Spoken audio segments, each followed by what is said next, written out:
Welcome to the Thrifty Tips Podcast. We all know how much we depend on refrigerators these days, right? But can you imagine life without one?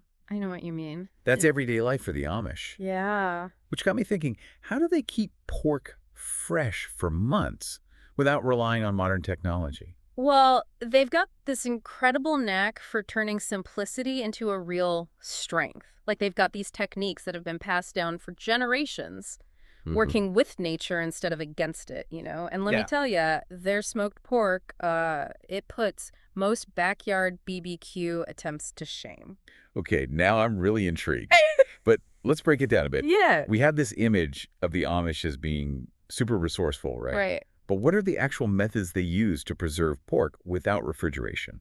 Well, smoking is a big one, Yeah. and it's not just about the flavor, although they've definitely mastered that part using specific woods like hickory and applewood. Oh, yeah. But the smoke itself actually creates a protective barrier on the meat. So it's like the smoke is doing what our garlic powder tries to do, but naturally, right? Exactly. And we're not talking about a quick blast on the grill here. This is slow and methodical smoking. Wow. Sometimes it takes days, even weeks. A good cold smoked ham can last for 6 months. Makes our Best By dates look kind of silly. That's incredible. 6 months. So they actually have different types of smoking for different purposes. Absolutely. They use cold smoking for long-term preservation because it doesn't actually cook the meat. It just infuses it with flavor and those protective compounds. Hot smoking, on the other hand, that's faster, and it cooks the meat while it smokes. So they're strategically planning months ahead, using these different techniques for different needs. That's fascinating. It really is. And another secret weapon they've got is lard. Hold on. Lard, you mean the fat? You got it. Before you explain, if you're enjoying this deep dive into Amish food preservation methods, don't forget to like and subscribe to the Thrifty Tips Podcast. Okay, now I'm all ears about this lard thing. I have to admit, I'm a little skeptical. I get it. A lot of people are. But the Amish render this pork fat into pure lard, and then they pour it over their meat. It's like a natural sealant. Huh. Air and bacteria can't get through. So it's like, Think of it as fat bubble wrap for pork. Okay, I'm starting to see the ingenuity here. So it creates an airtight environment, much like those vacuum-sealed packs we bought at the store, but without any plastic. Exactly. And there's a bonus. Over time, the meat actually takes on some of that rich, savory flavor from the lard. Plus, you can reuse the lard afterwards. Talk about zero waste. It's incredible how they've taken something that might seem basic, even a little old-fashioned, and turned it into this effective, sustainable system. It is, isn't it? And that resourcefulness extends to their pickling methods, too. Wait, pickling. I thought that was more for cucumbers and onions.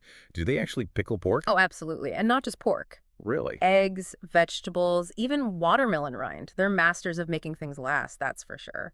Pickled watermelon rinds. Now, that's something I need to try. But sticking with the pork for now, how does pickling actually work to preserve it? It all comes down to the acidic environment that's created by the vinegar. It basically makes it impossible for bacteria to grow. And don't forget, pickling isn't just about preservation. It adds a whole new dimension of flavor. Think tangy, tender, and often they infuse it with spices for an extra kick. So it's a flavor adventure and a preservation method all rolled into one. You know, if you're finding these Amish techniques as fascinating as I am, don't forget to like and subscribe to the Thrifty Tips Podcast. Now, if we're talking about tried and true methods, we can't forget about the OG of food preservation. Salt. Salt. Really, that's it. That's right. Salt has been a preservation workhorse for centuries. The Amish use it generously, creating a rub that draws out moisture from the meat and basically dehydrates it. No moisture means no happy bacteria. Okay, so it's like they're fighting spoilage on a microscopic level. But doesn't that make the meat super salty? Well, it definitely takes some finesse. They don't call it a salt cure for nothing. But done right, it doesn't just preserve the meat, it actually enhances the flavor, creates a truly unique taste. So no fancy equipment needed. Just salt, time, and a deep understanding of the process. It's amazing what they've achieved with such simple ingredients. Absolutely. And this waste not, want not philosophy extends beyond just individual cuts of meat. They truly utilize the entire pig. Whoa. The whole pig, what does it even look like? Get ready for some culinary surprises. Think scrapple, head cheese, liverwurst, even pickled trotters. Things we might not be used to seeing in our grocery stores. Okay, I'm adventurous, but pickled trotters. You're testing me.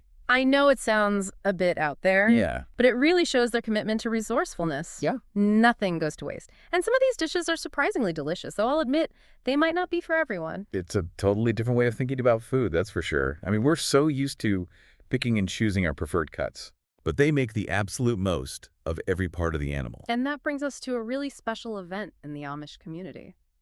Butchering Day. Butchering Day. That sounds pretty intense. What exactly happens? It's a community event where families come together to process the pigs and prepare the meat for preservation.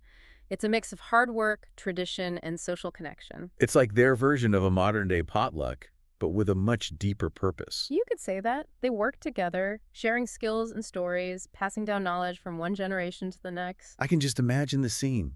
Families working side by side, laughter mixing with the sounds of tools and the aroma of spices. Oh, yeah. It's almost like a living history lesson. Exactly. And at the end of the day, everyone goes home with their share of the bounty, ready to face the coming months with full pantries. It's a beautiful example of self-sufficiency and community spirit. It's truly inspiring to see such a strong sense of tradition and shared purpose.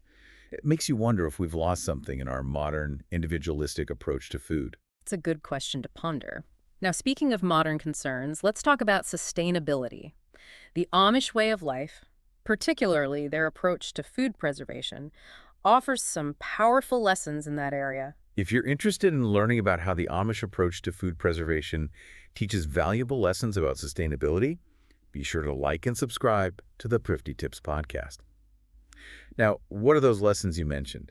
How exactly do they connect to sustainability? Well, for starters, they're preserving food without relying on any electricity or plastic packaging. Yeah. They're minimizing waste by using every single part of the animal. Hmm. And their energy consumption is incredibly low because they don't need refrigerators or freezers. It's like they were living a zero-waste lifestyle before it was even a thing. Mhm. And it's not a conscious choice for them, it's just how they live.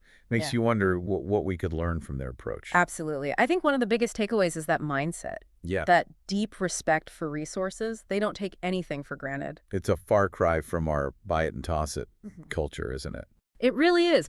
And while we might not all be ready to start, butchering our own pigs, Right. we can still adopt some of their principles, like being more mindful of our own food waste. That's a great point. How many times do we throw out wilted lettuce or, forgotten leftovers? Exactly. We can all be more conscious about using what we buy and getting creative with leftovers. Yeah. And when we do have scraps, composting is a great way to keep those resources in circulation. It's about shifting our perspective. Right. Viewing food as something precious, not just some disposable commodity. I think that's key. And along those lines, we can also explore alternative preservation methods. Okay. We talked about the Amish using smoking, lard, salt, and pickling, but there are other techniques that are pretty accessible to us, even in a modern kitchen. Like what? Give me some examples. Well, fermenting is having a real moment right now, Yeah. and for good reason. It's a fantastic way to preserve vegetables and incredibly good for your gut health.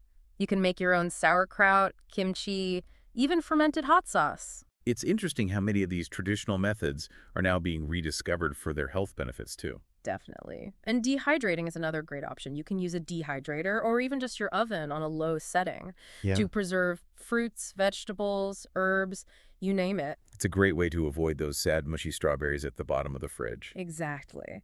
And these methods not only help you reduce waste and save money, but they often enhance the flavor of the food, too. It's funny, we often associate convenience with modernity, but these techniques actually make things more convenient in the long run. You have delicious preserved food ready to go whenever you need it. I completely agree. And speaking of convenience, if you're enjoying these tips on living a more thrifty and sustainable life, don't forget to like and subscribe to the Thrifty Tips podcast. Good point. Okay, so we've talked about reducing waste and exploring different preservation methods. What other lessons can we learn from the Amish about sustainability? Well, I think their emphasis on community is incredibly important. Remember Butchering Day. It's not just about efficiency, it's about working together, sharing the workload and the rewards. It's a reminder that we don't have to do everything alone, right? There's strength in numbers. Absolutely. And you don't have to live in an Amish community to experience that. Right. Look for opportunities to connect with your neighbors, maybe organize a skill-sharing workshop, start a community garden. I love that idea. It's about creating a more localized, interconnected food system. Exactly. And even if you don't have a big garden, you can still support your local farmers markets and food co-ops. It's about voting with your dollar, supporting businesses that align with your values. Precisely. And it's not just about food either. Think about all the other ways you can apply those Amish principles of self-sufficiency and resourcefulness to your life. Maybe learn to mend your own clothes, start a home repair project. It's about embracing a DIY spirit, Yeah. becoming more hands-on and less reliant on consumerism. You got it. It's a journey, not a destination, and even small steps can make a big difference. So while we might not be ditching our refrigerators anytime soon, we can definitely be inspired by the Amish way of life. Absolutely. Their practices are a testament to the fact that simple, sustainable living is not only possible, but can be incredibly rewarding. You know, it's funny. We started by talking about pork preservation, but this conversation has really expanded my thinking about food and sustainability in general. It's like the Amish have given us a roadmap for a more mindful way of life. I couldn't have said it better myself.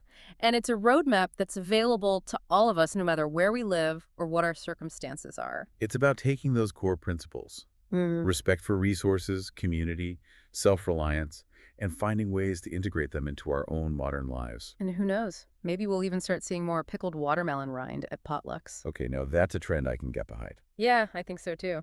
Now, before we wrap up our deep dive into Amish pork preservation, let's make sure you're all set to keep learning about thrifty and sustainable living. If you're enjoying this episode, hit that like button and subscribe to the Thrifty Tips podcast for more. Yes, please do. We have so much more to share with you. But for now, let's bring it all back to those amazing Amish preservation techniques. What are some final takeaways for our listeners? I think one of the most important things to remember is that Amish mindset, that deep respect for resources. Yeah. You know, their commitment to community, their unwavering dedication to tradition, those are values that can really benefit us all. Right, whether we're preserving pork or just trying to live more intentionally.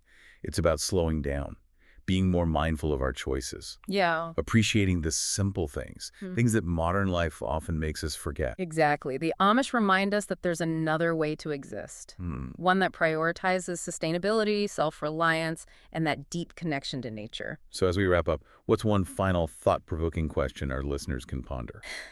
In a world obsessed with convenience and instant gratification, could the Amish approach to food preservation hold a key to a more sustainable future? That's a great question to leave our listeners with. Thank you so much for joining us on this journey into the fascinating world of Amish pork preservation. We hope you've learned something new, gained a fresh perspective on sustainability, and maybe even been inspired to try a new preservation technique or two. And remember, even small changes can make a big difference. So start by reducing your food waste, explore a new preservation method, or connect with your local food community. Every step we take toward a more sustainable and mindful way of life is a step in the right direction. Thanks for listening to the Thrifty Tips podcast. Don't forget to like and subscribe for more tips on saving money and living a more self-sufficient life. Until next time, keep it thrifty.